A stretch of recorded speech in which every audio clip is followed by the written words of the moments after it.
This is Helen from Padua, China. Adios, spiritual nourishment from Maxwell. Luke 18:9-15. Sinabi rin ni Jesus ang talinghagang ito sa mga taong matuwid ang tingin sa sarili at hinahamak naman ang iba. May dalawang lalaking pumasok sa templo upang manalangin, ang isa ay pariseo at ang isa ay maniningil ng buwis. Tumayo ang pariseo at nanalangin ng ganito: O Diyos, nagpapasalamat ako sa iyo sapagkat hindi ako katulad ng iba na mga magnanakaw, mandaraya, mangangalunya o kaya'y katulad ng maniningil ng buwis na ito. Samantala, ang maniningil ng buwis na may nakatayo sa malayo at di man lang makatingin sa langit. Dinadagukan niya ang kanyang dibdib at sinasabi, O Diyos, mahabag po kayo sa akin na isang makasalanan. Sinasabi ko sa inyo, patuloy ni Jesus, ang lalaking ito'y umuwing matuwid sa harapan ng Diyos at hindi ang pariseo. Sapagkat ang sinumang nagmamataas ay ibababa at ang nagpapakababa ay itataas.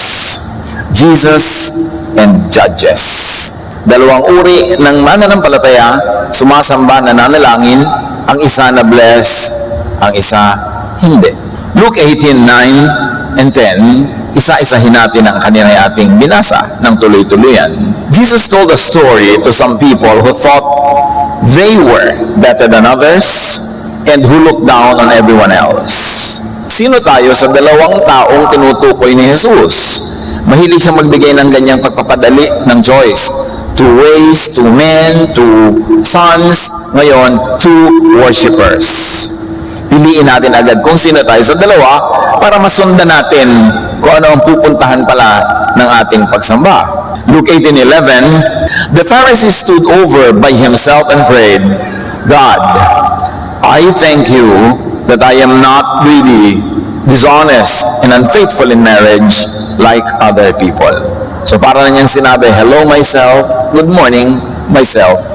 Nagpapasalamat po ako at ako hindi tulad ng iba dyan.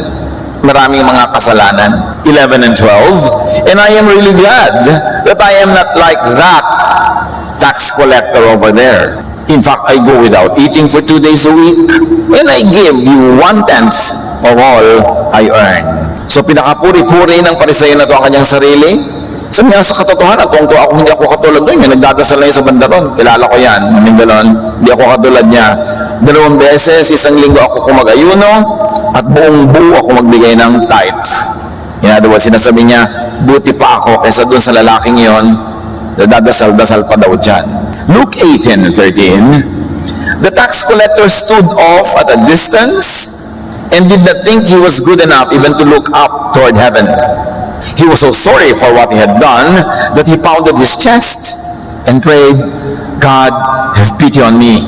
I am such a sinner. So yung tinutukoy naman niya na tax collector ni hindi makalapit doon sa dambana, malayo lang siya nasa isang sulok, thinking that he is not worthy. Ni hindi nga siya makatunghay sa langit, nakayuko lamang. At yung dibdib niya talagang kanyang dinadagukan, pounding on his chest, sorry for his sin, humihingi ng tawad. Luke 18:14, then Jesus said, when the 2 men went home, it was the tax collector and not the Pharisee who was pleasing to God. So isang lalaking relihiyoso, malinis ang buhay sa tingin ng madla. Isang lalaking obviously sa tingin nila ay sobrang makasalanan, pero siya ang umuwi nang nagbigay ng kaluguran sa Diyos at tumanggap ng pagpapala. Dahil hindi siya mayabang, inaamin niya ang kanyang pagkukulang at hindi niya kinukumpara ang kanyang sarili at hindi siya nagja-judge ng iba.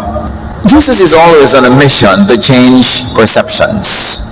Marami mga kaisipan, kaugalian na nakatanim na sa utak ng mga Israelita tungkol sa kung anong tama, anong banal, anong marumi, pero ang daming pinalitan ni Jesus sa ganong mga pananaw.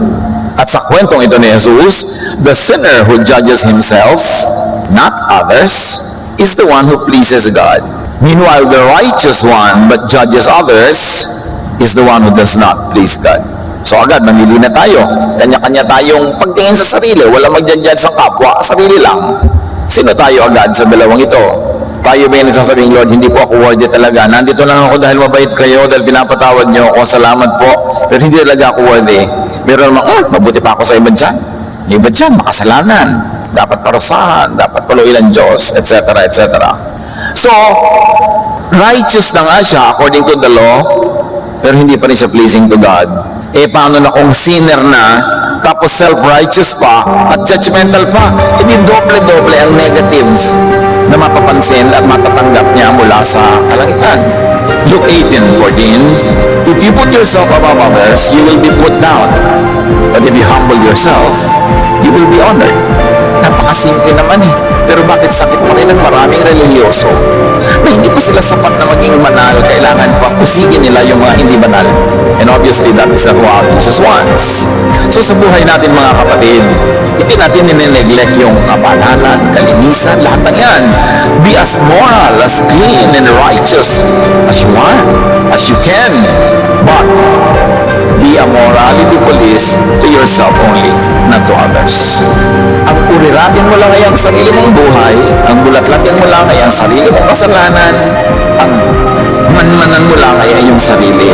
Do not spy on others. Walang ganong assignment sa atin ng Diyos. Do not judge or condemn others. Merong direct teachings na huwag gagawin yon.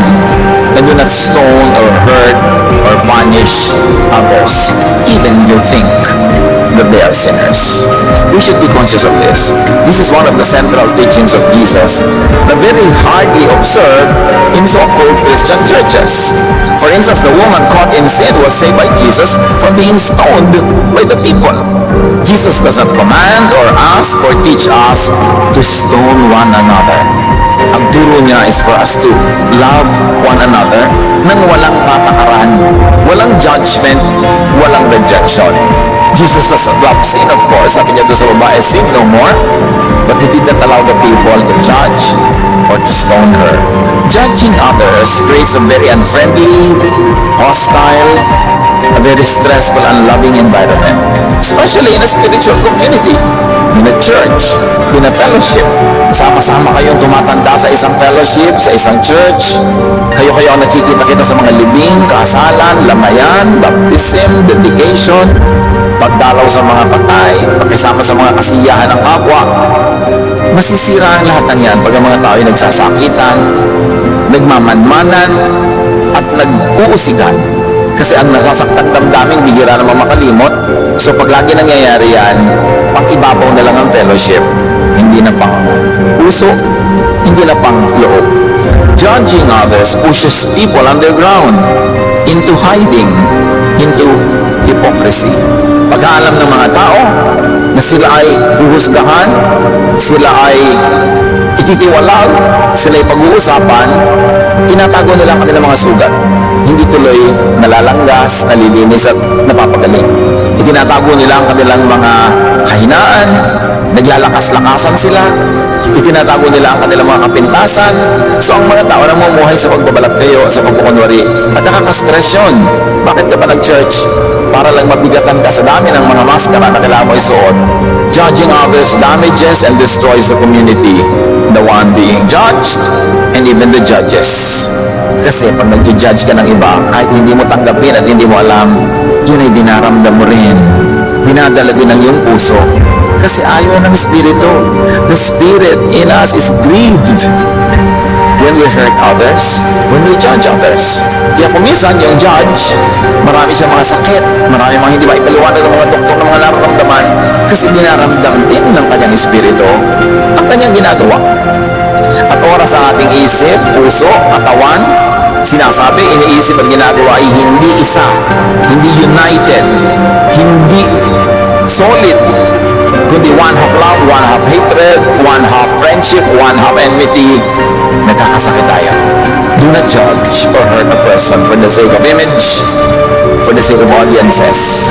Minsan meron kayong fellowship, ay, kailangan magandang image sa atin sa labas, kailangan makita nilang pinaparusahan natin, nagkakamali, hindi natin tinotolerate. So image sa labas ang iniisip. May mga pamilya, ganun din, yung image, sasabihin ng kapitbahay ang mahalaga, hindi to be supportive and loving to one another. So there are audiences outside of the church and inside the church, but that should not be the basis of our behavior, because we have one audience only, and that is God. God, who made us know Him and His love through Jesus. The kapatiran, the family is a hospital, not a showcase of perfect people. At ang Sa ospital na yan, yung doktor, yung nurse, yung mga technician, yung mga pasyente, lahat pasyente din, nagtutulungan lang. The church is a fellowship of sinners who are forgiven by God, a fellowship of sinners ministering to sinners, a fellowship of forgiven people ministering to other forgiven people, a fellowship of people who keep on growing in the Lord, who minister to people who also keep on growing in the Lord. Nobody arrives. Mark 2:17, Jesus said to them, "It is not the healthy who need a doctor, but the sick. I have not come to call the righteous, but sinners." So huwag ka magtaka kung sa fellowship, may mga imperfect, may mga pagkukulang, may mga mahihina, may mga nagkakamali, kasi yan talaga ang tinawag ni Jesus. Hindi yan tinawag yung mga perfect, yung mga Pharisees, yung mga nag-aas ng perfect. Kaya lang, sabi naman ng Romans 3:10, there is no one righteous, not even one. So to put and harmonize these two verses together, wala naman talagang righteous. So wala naman pwedeng maging member ng fellowship na righteous. Guni-guni lang yun ang iba. Image lang. At yung mga mukhang righteous lang sila sa pinipili nilang pamantayan. Alam mo, righteous sila kasi wala silang inocommit na adultery. Okay, sa department na yun, righteous sila. Pero yung pride, sabi silang mataas sa pride. Judgmentalism, kasalanan din yan eh. Magkakaiba lang ng korte ng kasalanan. Kasi binibaan ako, hindi ako nangangalon niya. Hindi ako pumapatol sa asawa na may asawa. Oo, pero judgmental ka ba, sister? Oo lang. Yun lang. Sabi niya. Di, ganun din yun. Pareho lang kayo. Magkaiba lang ng korte at kulay yung kasalanan nyo. So, pinipili mo kuminsan yung sin. Galit na galit ka sa isang sin. But most of the time, pag sinuri nyo mga kapatid, sa mga counseling, lalabas yan, yung galit na galit sa isang sin, actually, galit siya sa sinner. Na kumukit ng sin na yon, kaya galit na galit siya dun sa particular issue na yon, kasi meron siyang hugot. Yung sinasabing, love the sinner, hate the sin, napaka-imposibleng gawin yan. There's a very thin line that divides the sinner and the sin.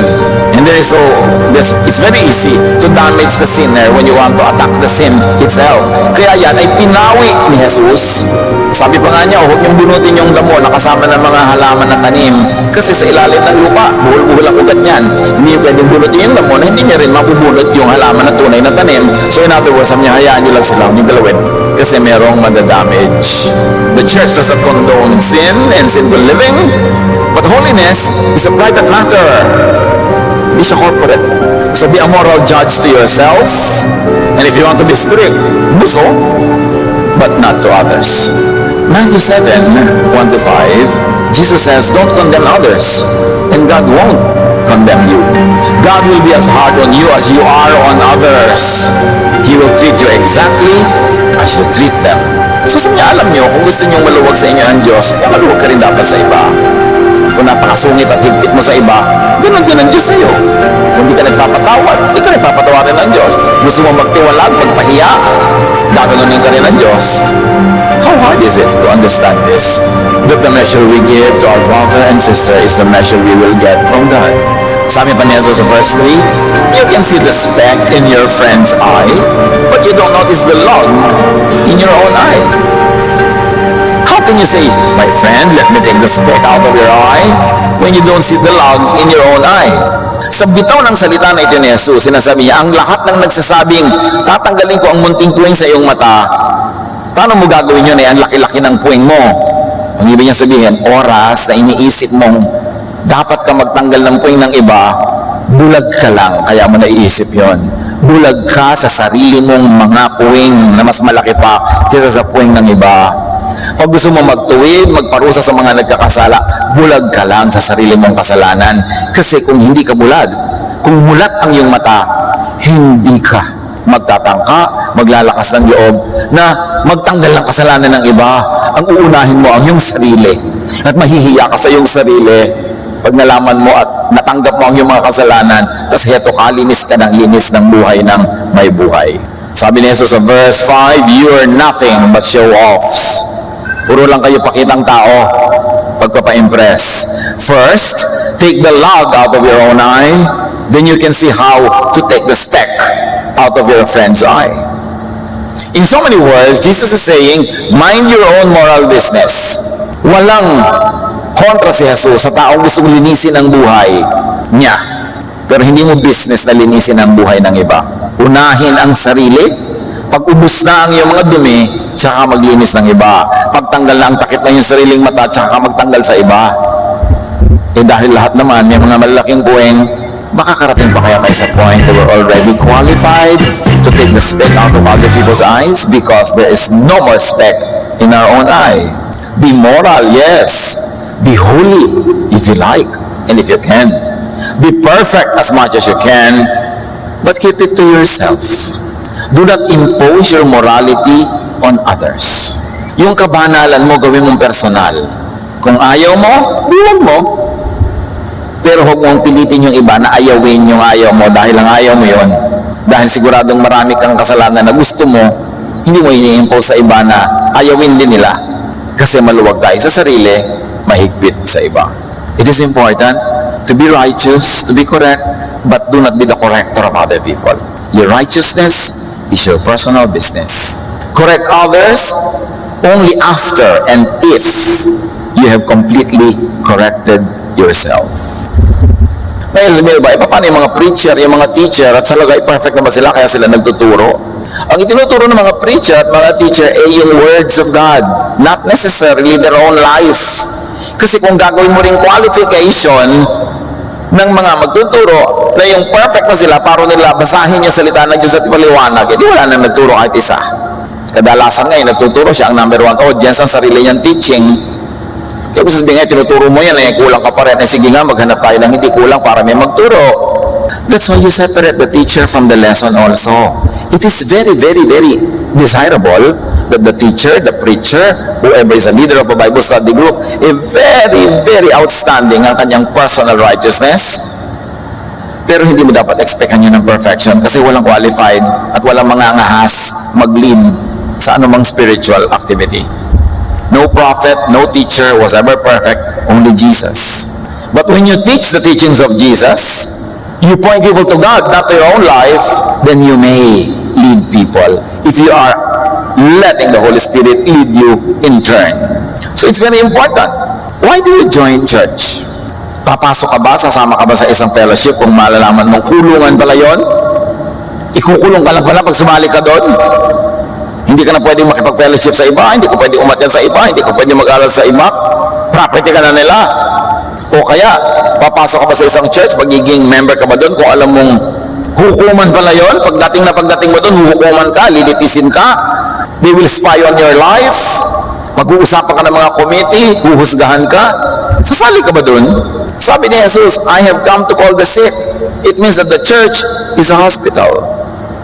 It's a caring environment. Sumasali ka sa church para makasama mo yung kapwa mo kulang, nagkakaintindihan kayo, at sa inyong pagsasama-sama, pinagpapala kayo ng Panginoon. The gifts of one another is ministered to everyone else, so everyone benefits.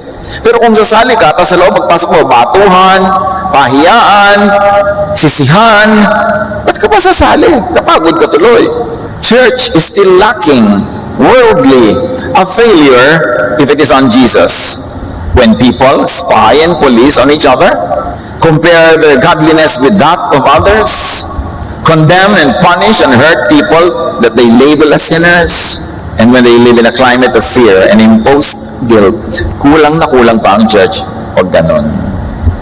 Ang kailangan ng tao sa buhay na ito na malupit, buhay na maraming suliranin, buhay na maraming kabiguan, ang kailangan natin ay silungan, kanlungan, kung saan pwede tayong magpagaling ng mga sugat, kung saan pwede tayong magpalakas sa mga kahinaan, kung saan tayo pwede magpalakasan sa isa't isa, bagamat may kanya-kanya pa rin kahinaan. This is the community of Jesus.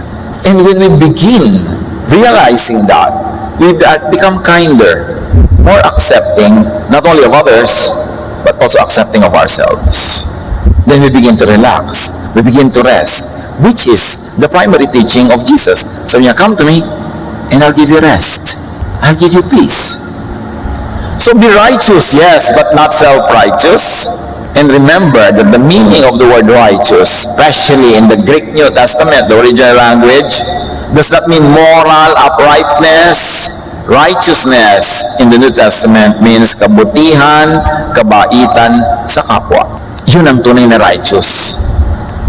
Pero yung Kumpletong-kumpleto ka sa mga religious duties, religious attendance, religious donations, tapos sinuhusgahan mo yung kapwa, kinakawawa mo, di ka mabait sa kanya, unrighteous ka pa rin. Kaya yung kinwento ni Jesus, went home without being blessed, kahit na-fulfill niya lahat yung religious requirements, kasi hindi siya mabait, hindi siya mabuti sa kapwa. Kaya yung sinasabi ni Jesus sa gagantimpalaan, yung mga dumalaw sa may sakit, nagdamit sa hubad, nagpakain sa gutom, nagpainom sa uhaw, dumalaw sa mga bilanggo na tinatawag nilang latak ng lipunan, tinatawag nilang mga masasama, makasalanan, etc. Yung pagdalaw doon, gusto yun ng Diyos. Yun ang righteousness.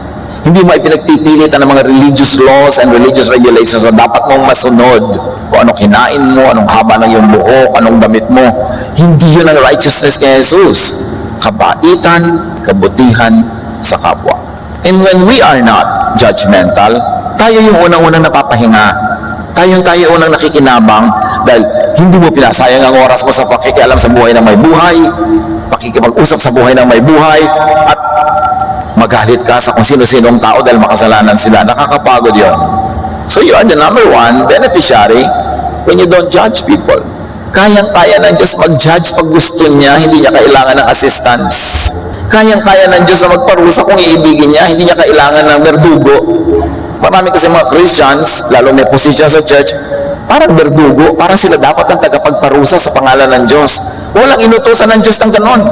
Kung may nanguusig, ang pang-uusig ay gawa ni Satanas.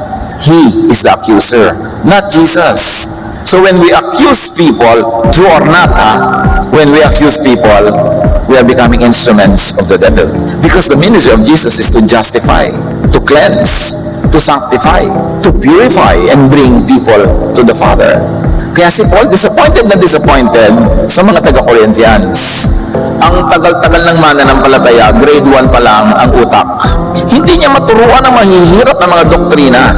Tulad dito, pinag-aaralan natin ngayon, yung iibigin mo kahit nagkukulang, hindi mo usigin. Mahirap na doktrina yun kasi ang ating tendency, gusto nating manakit ng nagkakasala. Gusto nating magparusa ng makasalanan. So mahirap magpakabait.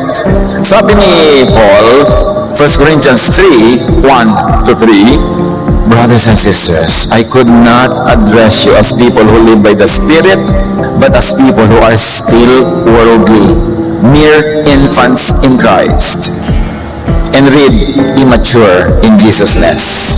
Yung worldliness na tinutukoy dito, hindi yung maraming mga pagnanakaw, maraming mga kalunya. No.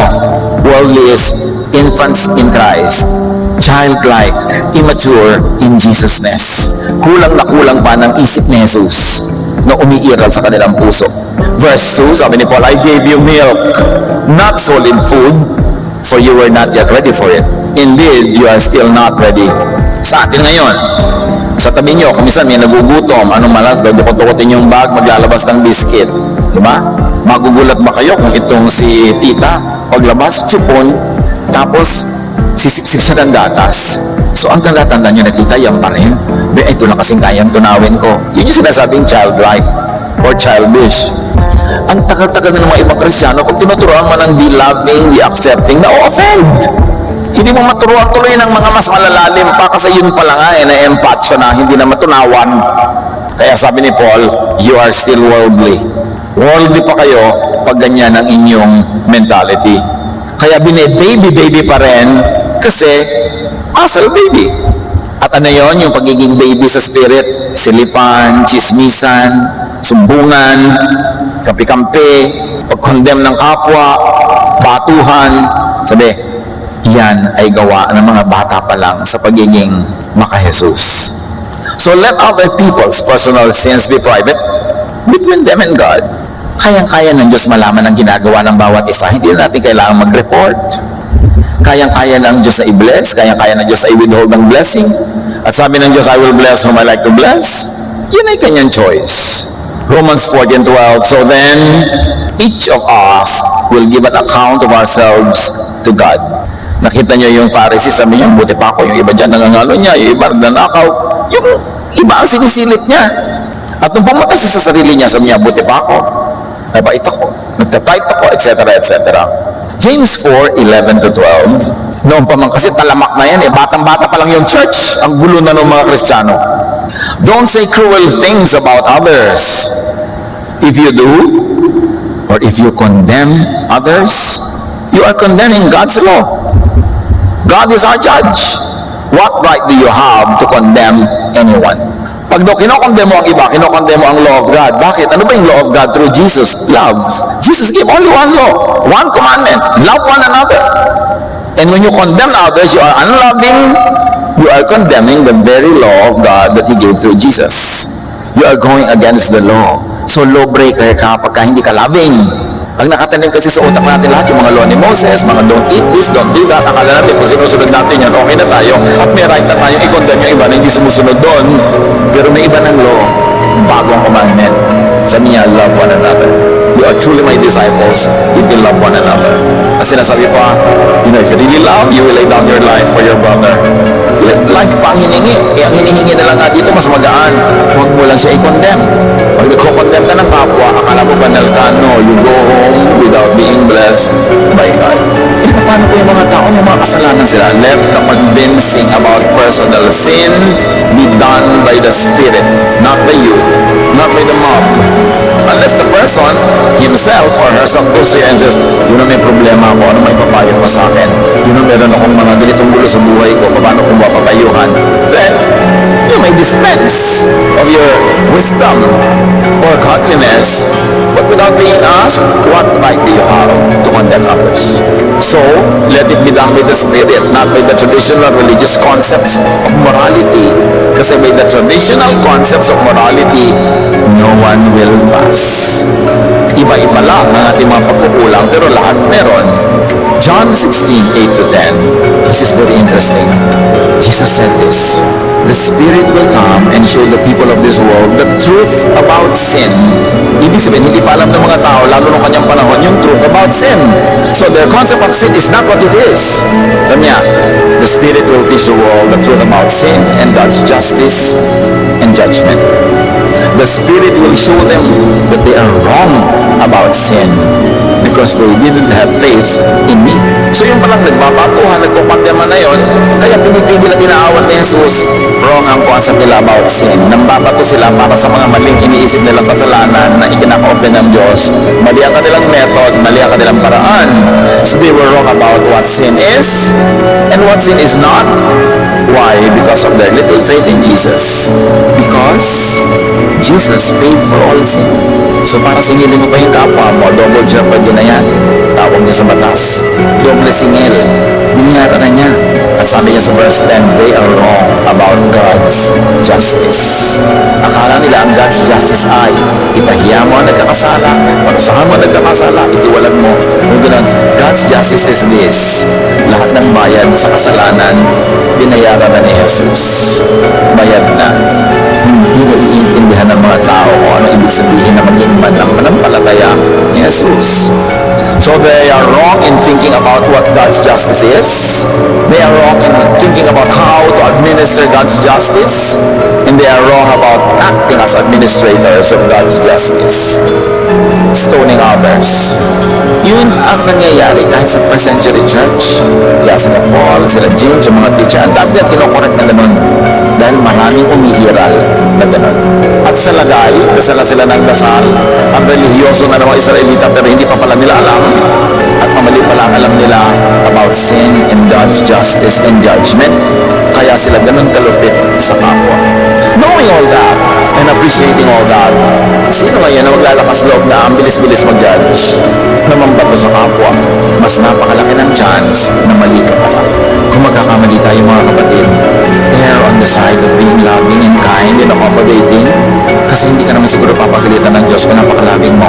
Pero kung napakalupit mo, yun, papagalitan ka. Paano kung gagawin ko, nalilito ako, how to deal with this person? Kung nalilito ka, lalo't kung nalilito ka, maging loving ka na lang. Because God is love. Kung meron mang maging sobra yung pagmamahal mo, di Diyos na lang magtatama. Eh kung kulang, mas mahirap na pagtatama ang gagawin niya.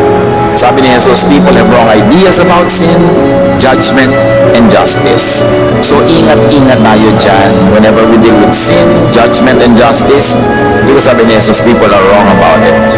People mishandle, maltreat sinners, fellow sinners, and even themselves. Marami ng mga tao, hindi lang iba ang biktima nila, pati sarili. Kasi wala rin silang ginawa kundi condemn ang sarili nila. Samantalang sila ay minahal na ng Diyos through Jesus. Nilinis, nilugasan, tinanggap. Pero sarili mo pa rin ang lagi mo pinagmumukhang kidumi-dumi, lagi mong kinokondem at lagi mong ipinupuwera sa blessing.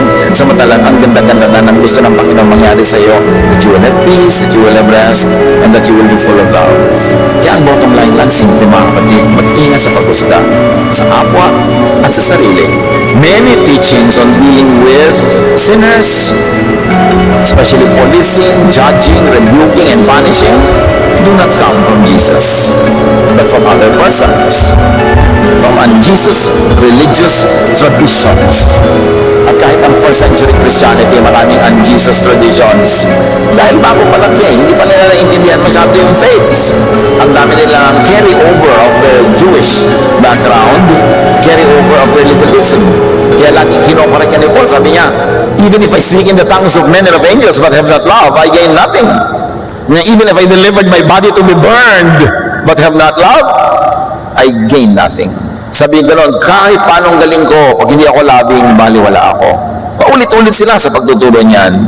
That's why it is all important to use the Jesus filter in all religious teaching. Na lahat ng katuruan, lahat ng mga policies, regulations, salain kay Jesus. Pag hindi loving ang application, ilagay na lang sa library, reference point. Gawin mo, reference sa sarili mo. Pero hindi na kailangan i-impose sa iba all the time. Because para namang hindi nangyari si Jesus. Para hindi niya hinugasan natin mga kasalanan. Para hindi tayo pinatawad ng Ama dahil sa Kanya. At ang tanong ng iba, paano pong hinugasan? Paano naging banal? Ito nga ang sister na ito, kahapon lang yung ginawa yung kasalanan niya. Paano naman maituturing mo na malinis sa siya ng Diyos?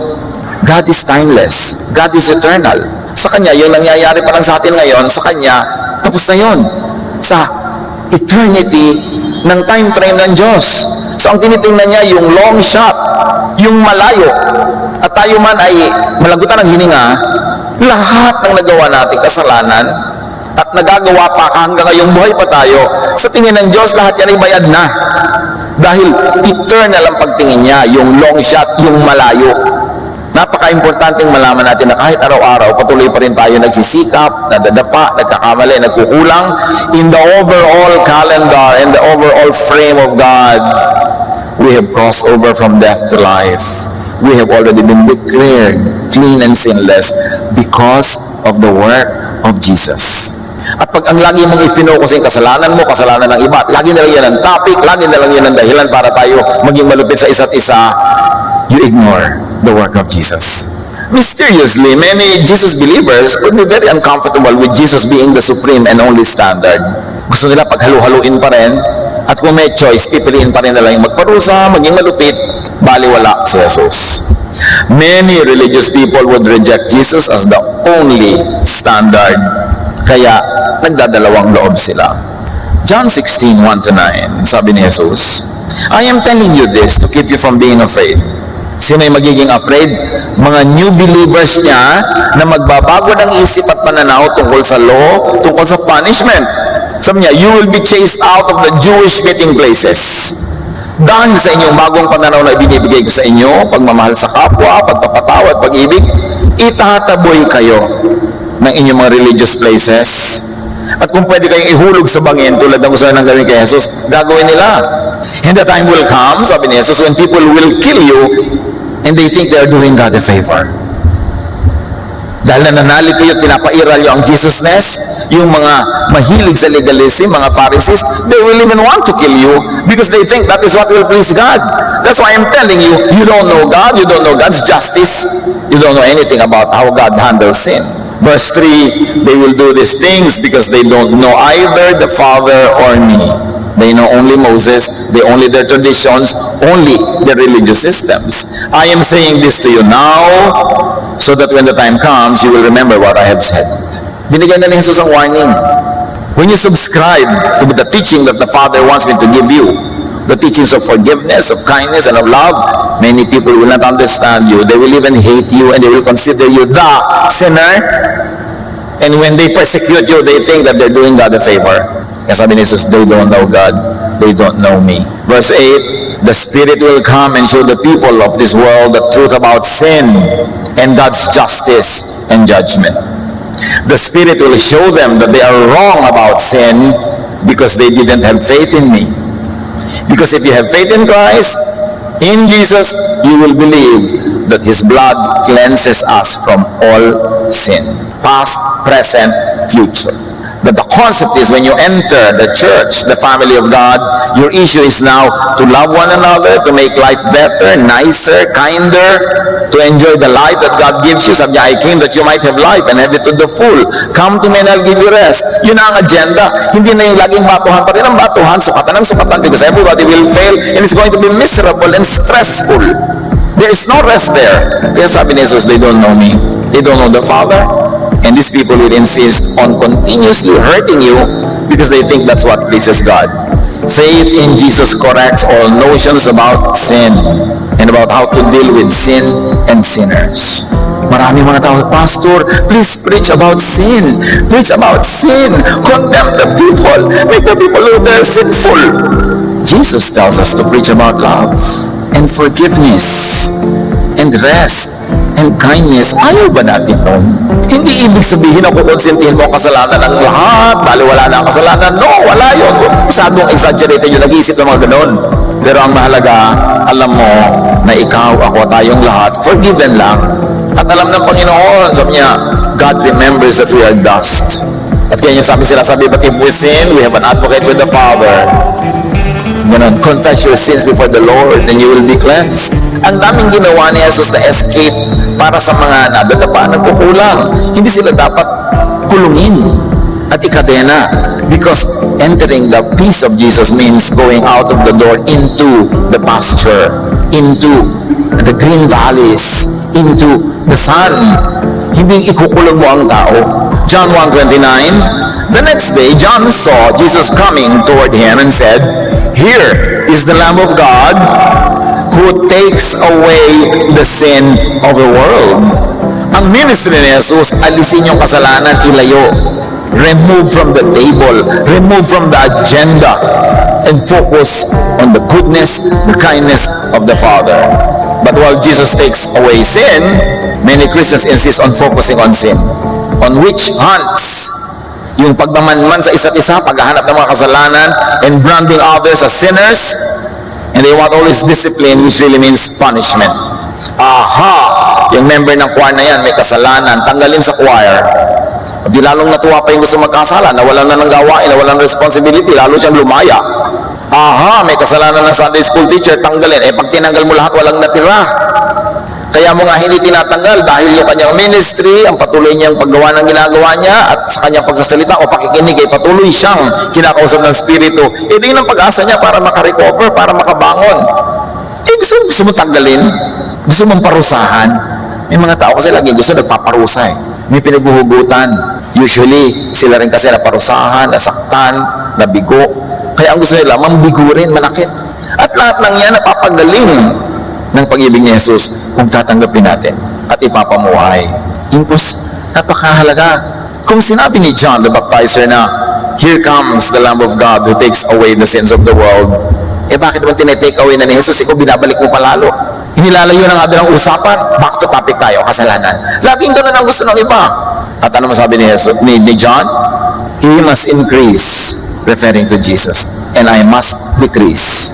Jesus, John, according to the Bible, is the last prophet of the Old Testament. He was the last person representing the law and the prophets.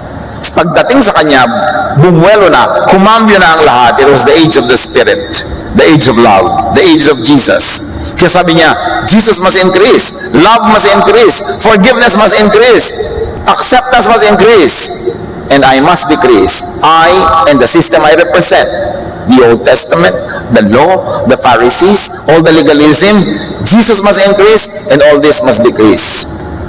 Dapat may inversely proportionate growth yan. So kung napakarami pa rin na legalism, napakarami pa rin na mga hilig magparusa, ibig sabihin lang nun, ang liit-liit pa ni Jesus. Jesus decreases, and John and the system he represented increases. Dapat hindi ganon, baligtad.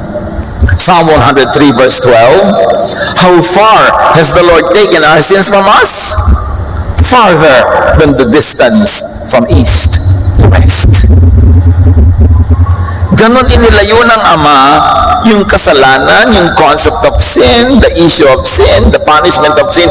Inalayo niya kung gaano kalayo ang silangan sa kanluran. Napakalayo nun. Tapos ikaw wala ka uukatong-kati, kundi laging yun, inilalapit mo lagi, baligtad. Romans 6:10, when Christ died, He died for sin once and for all. Yan ang sinasabi nating eternal.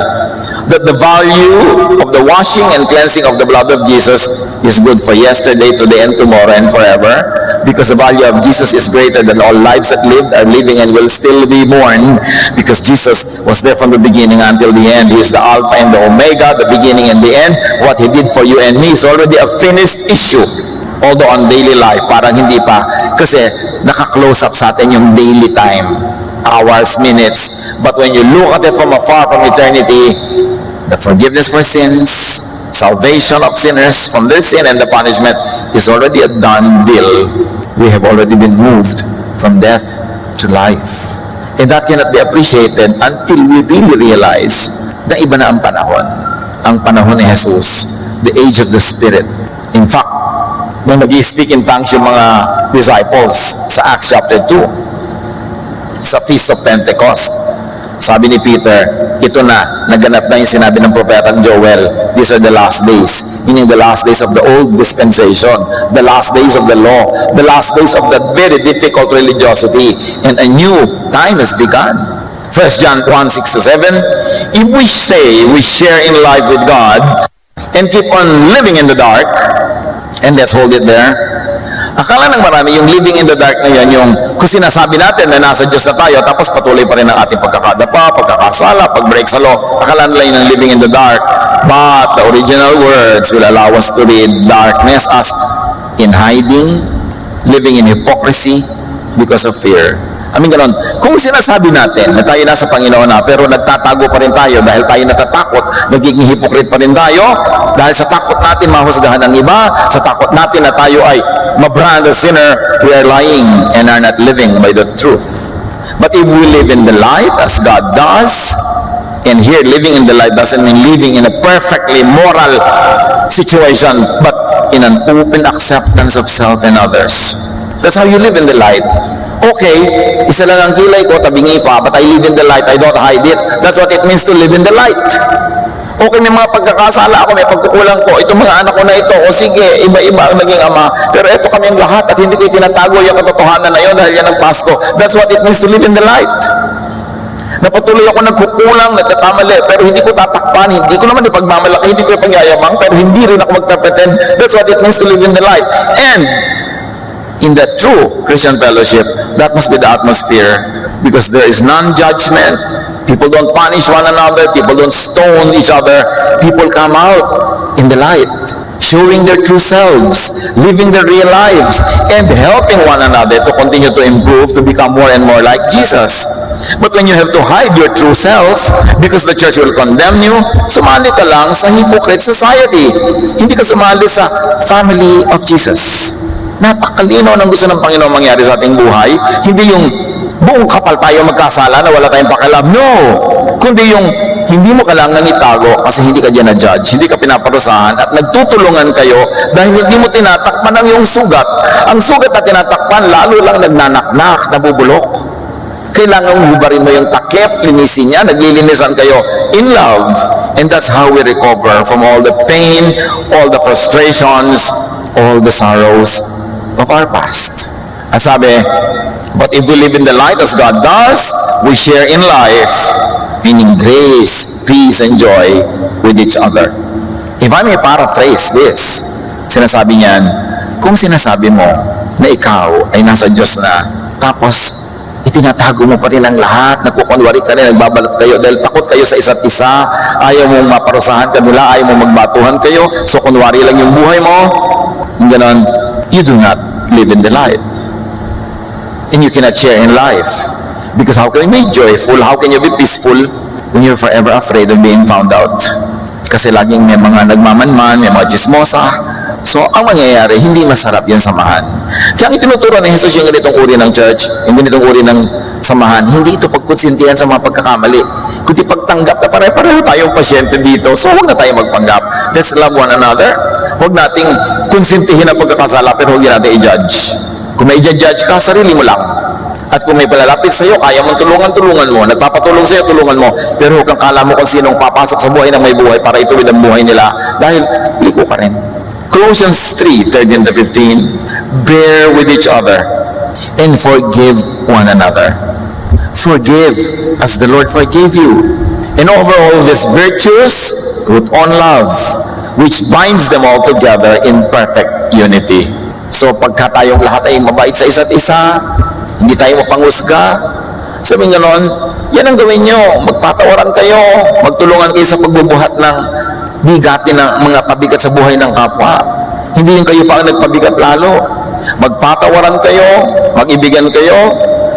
Yan ang magiging foundation ng inyong unity, ng inyong pagiging family. Diyan pa lang kayo makaka-relax. Diyan pa lang kayo makakapagpahinga at magiging restful. Verse 15, let the peace of Christ rule in your hearts, since as members of one body, you were called to peace.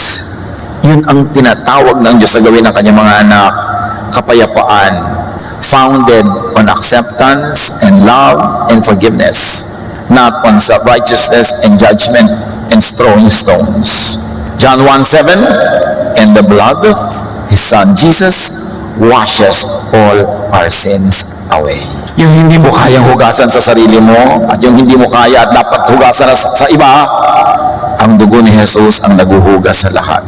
Lahat ng kulang kukunan niya, lahat ng dumililinisin niya, doon tayo magkakaroon ng kapahingahan. And if the blood of His Son Jesus washes all our sins away, then the issue of sin becomes irrelevant. It is not on the table, it is not on the agenda, dahil ang inutos, heal the sick, visit the prisoners, feed the hungry. Yun ang asikasuhin natin, hindi maghanapan ng mga kapintasan ng isa't isa. John 3:35-36, the Father loves the Son and has given Him everything. Everyone who has faith in the Son has eternal life, but no one who rejects Him will ever share in that life, and God will be angry with them forever. And to reject love and to reject the brother and the sister is to reject Christ. No wonder marami mga tao na kay Jesus na hindi pa rin tahimik ang buhay, magulo pa rin, puro fear, side effect yan ng rejection of the love of Jesus that He wants applied not only on you but also on your brother and sister. People who reject Jesus and His message of love will not have life, will not have an abundant life, will not have a peaceful life. And why not? Because rejection of God's unconditional love and grace means remaining in and remaining under the law. Kaya hindi ka matatahimik. Romans 3:20, God doesn't accept people simply because they obey the law. No, indeed, all the law does is to point to our sin. So-called Jesus believers who insist on the law, on policing and punishing others for personal sin, do not really understand or believe in and accept Jesus. Why do we emphasize personal sin? Kasi merong corporate at merong social and national sin. Halimbawa, government official ka, nineglect mo ang duty mo, nagbuhuan yung mga building na pinirmahan mo ng permit na itayo, natural you're accountable publicly kasi public yung sin. Ninakaw ang pera ng bayan, natural, publicly accountable ka kasi affected kaming lahat. But your private life, what you do in private, what you do even with other private individuals is none of our business. Yun ang sinasabi nating personal sin. Tulad ng babae who was caught in adultery, it was a private thing done in her house together with another person, babatuhin na siya. Hindi siya pinabato ni Jesus, pero sinabi ni Jesus, sin no more. Hindi maganda ang ginagawa mo, pero hindi ka rin dapat batuhin nila kasi private life mo yan eh. Diyos ang nakakaalam kung anong gagawin sa'yo. Huwag tayo manghimasok sa buhay ng may buhay. Pero kung public yung kasalanan, affected tayong lahat dahil sa neglect of duty, natural, merong public accountability. One of Jesus' great missions is to change thoughts, attitudes, and lives by changing people's minds. we should change our mind about love, about the law, about Jesus, para ma-benefit natin yung peace na gusto niya na ating mapakinabangan. Romans 12:2, do not conform to the pattern of this world, but be transformed by the renewing of your mind. Then you will be able to test and approve what God's will is, His good, pleasing, and perfect will. And what is the will of the Father through Jesus? That we have peace, that we have an abundant life, that we enjoy loving one another. Then you would be able to test and approve what God's will is as revealed through Jesus. You will be free from the curse of the law and have a life. And you will be loving enough as to free others from the curse of that same law. Balikan natin yung nagdarasal na makasalanan sa simula. Luke 18:13. Samantala, ang maniningil ng gusto may nakatayo sa malayo at di man lamang makatingin sa langit. Dinadagukan niya ang kanyang dibdib at sinasabi, O Diyos, mahabag po kayo sa akin na isang makasalanan. May lesson to be learned from this man. Ganyan dapat ang isang sinner, lalo ang forgiven sinner. Humble, quiet, inconspicuous, repentant. Hindi yung inaabuso ang kabaitan ng Diyos. Hindi yung ipinaparada pat ibinawag ay mga kasalanan. Tapos sabi niya, oh, Jesus na tayo. Walang ganun, ha? Hindi mo pwede sabihin, love na tayo, so pwede na ako mang-agaw ng kahit ano na lang, gawin ko ang kahit ano, iparada ko ang sarili ko na nagkakasala, pinagyayabang ko pa. Hindi yung Jesusness. So huwag tayong magkamali kung ano kahulugan nun. Huwag nating abusuhin. Ang itinuturo is to be loving to others, and if you want to be strict with yourself, that's fine. If you want to be correct, be correct. Mahalaga yung hindi natin abusuhin na tuloy nasisira yung pangalan ni Jesus. Dapat hindi pinapahiya si Jesus. Dahil sabi nila, yan ba sumusunod kay Jesus? Ang kapal-kapal na, wala nang hiya. Dapat meron. Dahil sumusunod tayo kay Jesus. Hindi ipinapahamak yung mga naniniwala at nagpapalaganap ng ideya ni Jesus. Tuloy sasabihin, huy, turo ka ng turo ng Jesusness. Yung mga puro kasalanan ang ginagawa. Hindi pa nahihiya. Hindi yun ang Jesusness. We are loving. And love means, mahal mo ang iyong kapwa. So, hindi mo siya aagawan ng kanya. Kung minamahal mo itong tao ito, pero may asawa siya, abay, mahalin mo rin yung asawa niya, maawa ka sa asawa niya, huwag mo agawin. Yan ang Jesusness. Hindi ko, Jesusness na ngayon, aagawin ko na kahit sino kasi love, love ko naman siya. Wrong application. Loving dapat ang lahat, loving sa lahat. At ang ating gagawin, a very simple rule of thumb. Kung magkakamali tayo, err on the side of loving the other person, loving the oppressed, loving the poor. Katulad nun, kung nakaagaw ka ng asawa ng may asawa, kawawa naman yung asawa niya. So, mahalin mo rin yun at magtiis ka na lang kasi hindi mo naman asawa at ready. Manahimik ka dyan sa buhay mo. Hanggang bigyan ka ng Panginoon ang para sa'yo talaga. Pero, hindi license ang Jesusness to do wrong. It is power to love and to love everyone. Lord, salamat po dahil kayo loving. Patuloy niyo pong ipabatid sa amin ang sikreto ng tahimik at payapang buhay, yung huwag manghusga ng kapwa, tanggapin ang mga dapat tanggapin tulad ng tinatanggap niyo kami, and to continue to grow in Jesusness, to continue to improve. Pero kung ano man ang kalagayan namin ngayon, nasa amang level kami ng improvement, matutunan namin appreciatein ito at tanggapin ang isa't isa. Pagbulay-bulayan natin sumandali ang personal na kahulugan nito sa ating mga pribadong buhay.